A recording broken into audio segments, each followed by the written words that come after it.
Arm balances are much harder than handstands. You'd think they'd be easier because they have more structure, but you lose, in my opinion, you lose something with the head position. Okay, because in a handstand, everything is in anatomical for all intents and purposes. The spine is stacked as it should be. So the only muscles that you're using, or your muscular, it's all a contraction into the center line. Does that make sense? You know, it's just a tightening and a lifting. Whereas in a forearm balance, there's a bit of back bend or extension through the upper thoracic spine, which releases certain muscle groups that makes it a little bit harder. We practice forearm balances primarily to get strength in the upper arms, okay? But also forearm balance is how we prepare ourselves to get into scorpions, which we'll go into next. So you measure off a forearm balance the same way you measure off a dolphin, or the same way you measure off a headstand, and that's the bicep grip. Okay, so you grab the biceps, not the elbows. You'll notice that if you grab the elbows, you get that external. It comes a little bit out to the sides, it leaves medial line.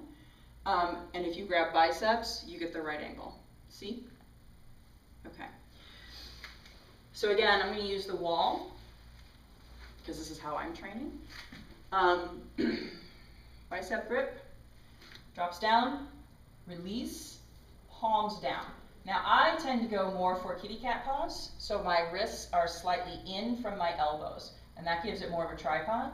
But the more traditional way to teach it, like the proper, and here's my funny quotes, proper way, is with the wrists straight in front of the elbows. But like I said, I take mine in a bit. And we're going to come up just like a dolphin with the head lifted. So notice the head position, and my eyes are slightly forward. And it's the same lift off.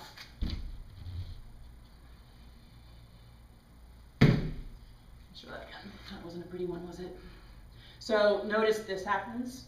You see that drop into the shoulders? That has to go away. So you push down into the elbows. This engages the muscles of the chest.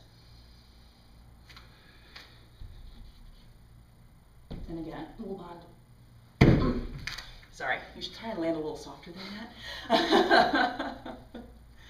But what that does is, did you notice the back bend that was in place? Okay, it's really hard to do that without that back bend. Okay, because you have to bring your body so far over. Get you in line for scorpions. In a scorpion, you want the back bend. Okay?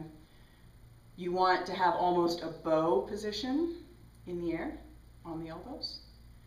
And you want to make sure that the belly button is pushing back from the fingers. Okay, that's how the pose balances itself, is by the belly button going back. So again, forearm balance. And again, I use the wall and just walk down the wall. You know, there's no point in being a champion. And if you're going to teach it, odds are, like, you're going to teach it as opposed to just tell somebody to drop into a pose that's as advanced as scorpion.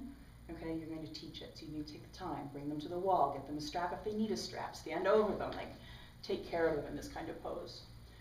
Kitty cat pause, hips up. Okay, so it's the same walk in as a handstand, headstand, forearm balance. Up and over to the wall. Now look at this back bend. Slide, slide. Push down, slide. Release the toes.